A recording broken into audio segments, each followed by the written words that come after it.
Бүгүн сиз жана менин өмүрлүк жолубузда үйрөнүшүбүз зарыл болгон бир адат жөнүндө айтып бермекчимин. Бул сиз ойлогондой медитация, эртең менен туруу же машуу деген эмес. Болгону бул 5 мүнөттүк видеону көрсөңүз, эмне жөнүндө кеп болуп жатканын терең маанилеп түшүнөсүз. Бул Акылбек, ал өзүнө өзү 2021-жылы жашоосун түп тамырынан өзгөртөөрүн айтып, убада берди. Ошентип ал 2020-жылдын жаңы жыл күндөрү олтуруп алып, өзүнүн алдыда келе жаткан жылдын пландарын, спорттук машыгуулар, туура тамактан образын түзүү жана эртең менен туруу сыяктуу нерселерди жазды. Акылбек алардын баарын жазып жатканда аябай толкунданып, алдыдагы кыла турчу жакшы иштерди ойлоп, өзүндө башкача энергия пайда болгонун сезе баштады. Анан жазган эреже пландарын баарын аткарылышын ойлоп сыймыктанып да калды. Ошентип жаңы жыл келди. Акылбек чындап эле өз ойлогондой күчтүү боло баштады. Ал күндө дене көнүгүүлөрүн жасайт. Эрте турат жана муну менен ал тышкы көрүнүшүн бир топ калыбына келтирип алды.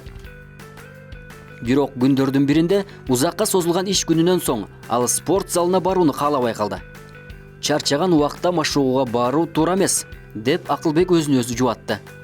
Демек, мындай тыянакка келген Акылбек үйгө кайтууну чечет. Үйгө келгенде ал туура тамактануу образын унутуп, жашылча кошулган салатты жешти каалабайт. Анын ордуна ал чоң гамбургер жешти каалады. Курсакты ойдогудай тойгузган Акылбек өзүнө ойлоп көрсөм мен акыркы бир жумада аябай катуу иштепмин. Демек, мен дем алышка ылайыктуумун деп ойлоп, бул пикирине амал дагы кылды. Ошентип кийинки бир апта ичинде Акылбектин жакшы адаттары азая баштады. Ал эртең менен турууну унутуп, аз-аздан уйку саатын көбөйтө баштады. Кээде спорт залындагы машыгууларды өткөрүп жиберди. Ошентип арадан бир канча апта өтүп, Акылбектин бардык жакшы адаттары жок болуп кетти. Жыйынтыгында ал кайра эле баштаган чектине, мурдагы абалына келди. Ошол учурда мен өзүмдү Акылбекке окшоттум. Балким сиздердин араңыздардан да мага жана Акылбекке окшоштор бар деп ойлодум. Демек, бул жерден бир суроо туулат. Эмне үчүн Акылбек жакшы адаттарында кала албады?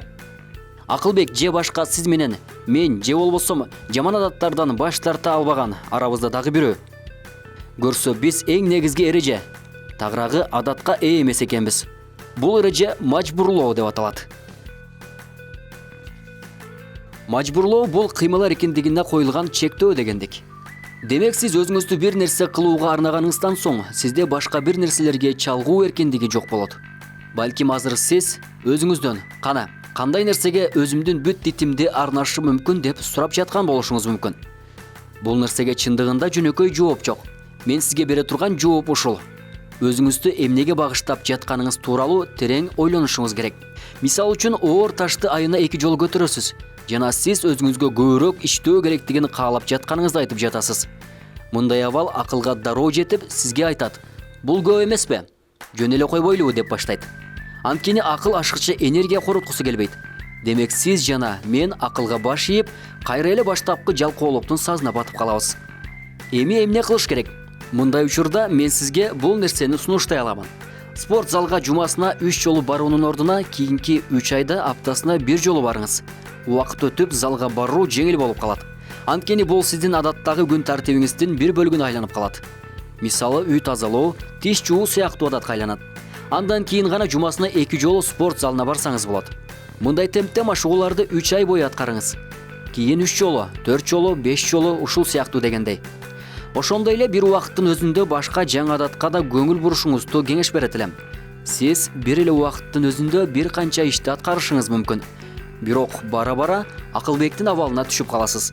Бирок сиз бир эле убакыттын өзүндө бир канча жумушту кылууну адатка айландыра алсаңыз, анда аракет кылып көрүңүз. Эстеп калыңыз, бул жерде эң негизги нерсе алдыга койгон максатыңызды унутпашыңыз керек. Өзүңүздү мажбурлоодон эч качан артка кайтпастыгыңыз өтө зарыл. Анткени эгер сиз өз мойнуңузга алган мажбурлоолорду аткара албасаңыз, анда жашоодо каалаган жериңизге жете албайсыз. Таң калыштуу адаттарды жаратуу кудум үй курганга эле окшош. Элестетиңиз, сиздин баардык адаттарыңыз бири-биринин үстүнө коюла турган кыш деп элестетели. А мажбурлоо бул жерде баардык кыштарды кармап турган желим кызматын аткарат. Кыштарды бири-биринин үстүнө коюу бир тараптан кызыктуу жана оңой сезилиши мүмкүн. Бирок эми сиз кура турган үйдү өзгөчө кооздукта деп элестетип көрүңүзчү. Кооздугуна карабай эле, ал желимсиз, Семенсиз тургузулса, албетте ал кулап түшөт. Жыйынтыгында сиз баштаган ишиңизден күткөн нерсеңизди ала албайсыз. Бул нерсе менде дагы болгон. Демек сиз шашылбаңыз. Ар бир кышты коюуда тактыкка көңүл буруңуз. Жыйынтыгында сиз бир өмүргө туруучу өзгөчө кооз жана бекем үйдү курууга жетишесиз. Материалды даярдап, көркөм окуган Азамат Быетов. Каналга катталып, досторуңуз менен бөлүшүүнү унутпаңыз. Кийинки берүүдөн угушканча аман болуңуз. Ийгилик сиз менен болсун.